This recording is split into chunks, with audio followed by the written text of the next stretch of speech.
Мұхиттарымыздың мұхиттары күннің жылы сәулелері жете алмайтын, терең жұмбаққа толы және таңғажайып әлемдерді жасырып жатыр.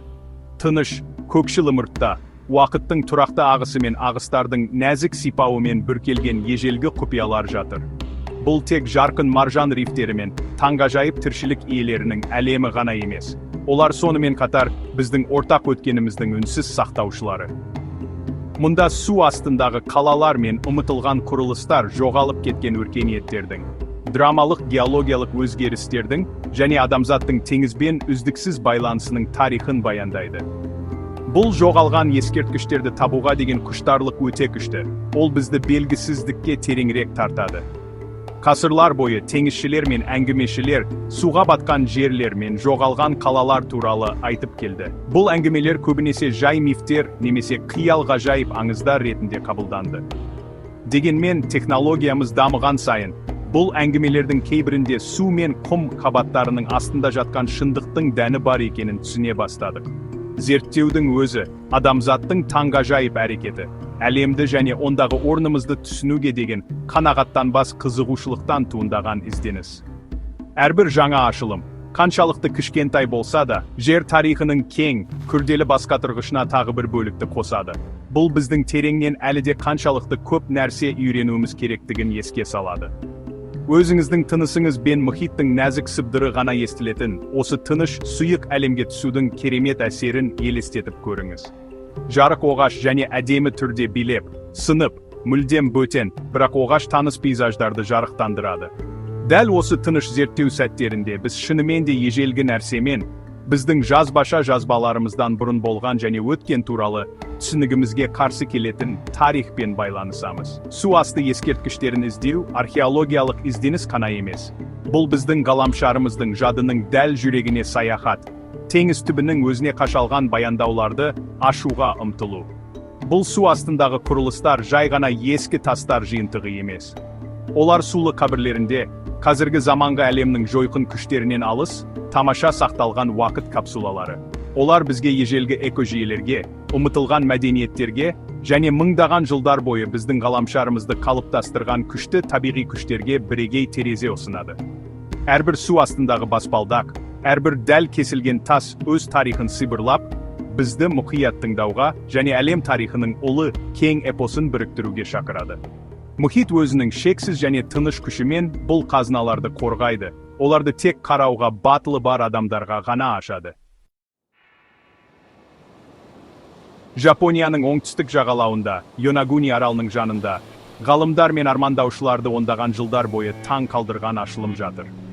Бұл көптеген адамдар, әлемдегі ең үлкен су асты ескерткіші деп санайтын жер, мұхит түбінде үнсіз жатқан орасан зор құрылым.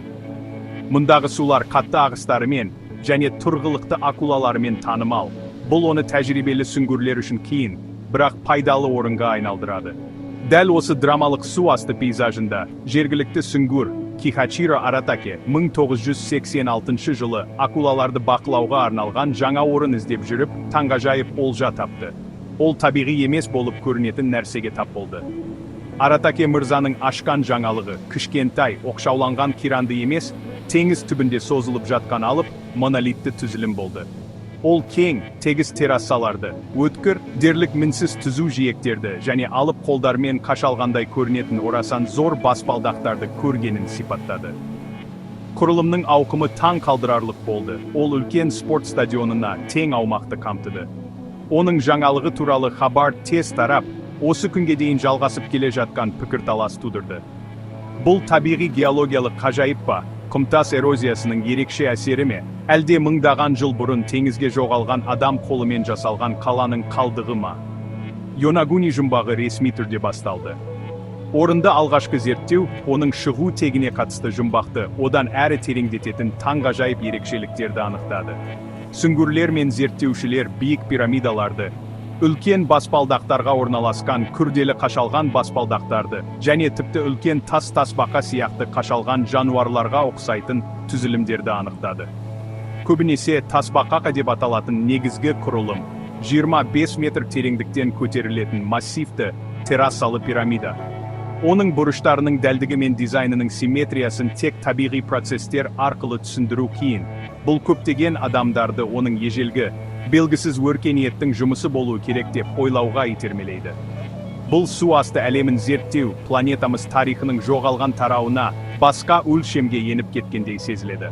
Су жарқын, мөлдір көк, және сіз төмендеген сайын, ескерткіштің орасан зор ауқымы баяу ашылады.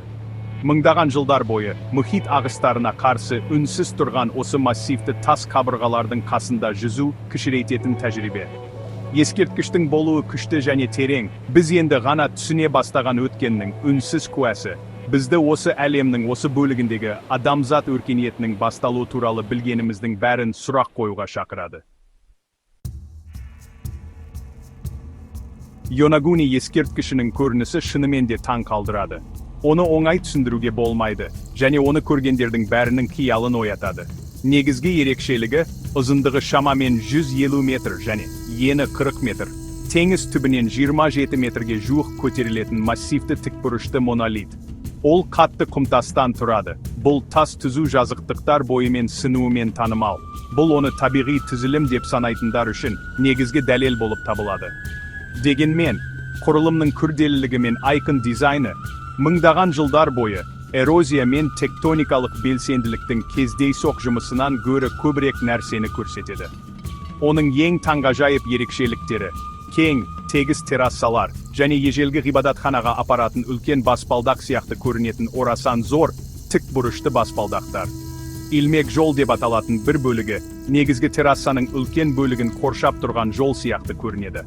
Сондай-ақ бір-біріне жақын орналасқан екі үлкен баған бар.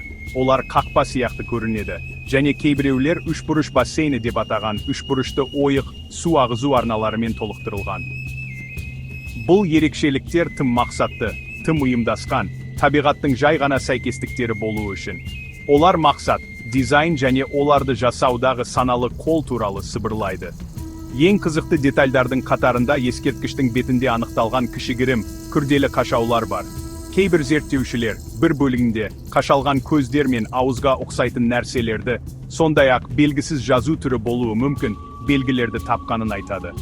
Олардың ең әйгілісі тас бақа түзілімі.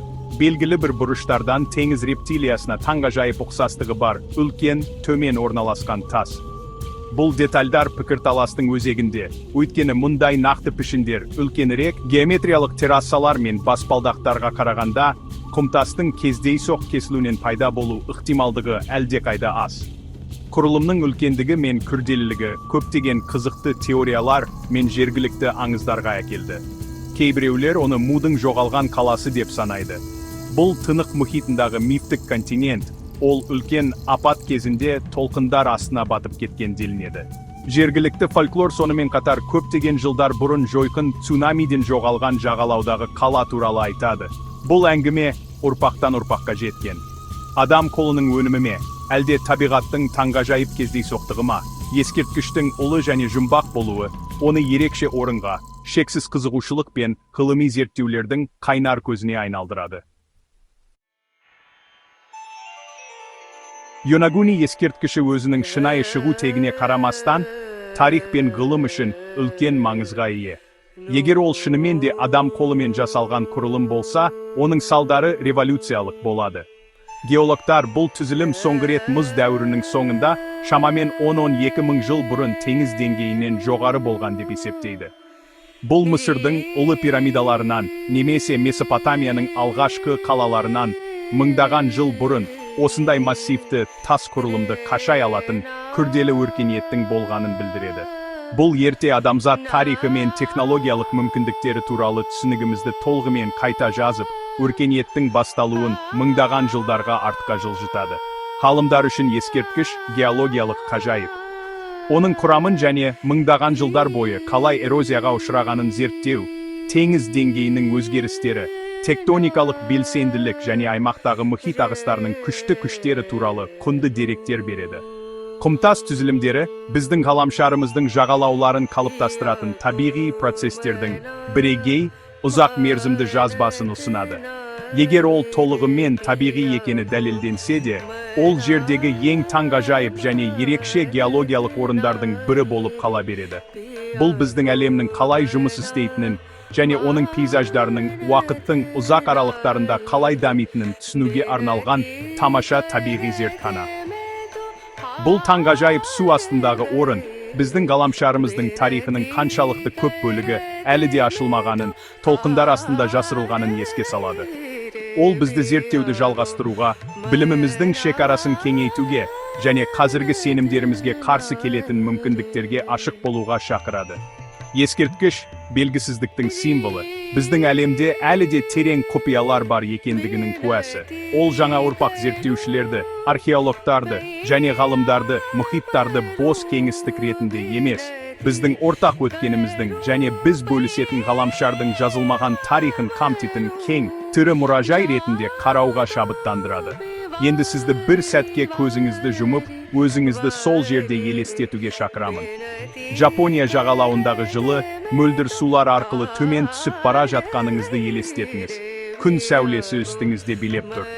Тереңдеген сайын, көкшіл тұманнан орасан зор көлеңке шыға бастайды. Сіз ежелгі үнсіз тас қаланың алдында қалқып тұрсыз. Сіз оның массивті террасалары бойымен жүзіп, оның алып баспалдақтарының сызықтарын көзіңізбен бақылап, оларды қандай қолдар қашаған болуы мүмкін деп ойлайсыз. Бұл Йонагунидің сиқыры. Бұл тек бір жерге саяхат емес, уақыттың тереңдігіне саяхат. Таңғажайып және біздің керемет көк ғаламшарымыздың таңғажайып, жасырын тарихын зерттеуге шақыру.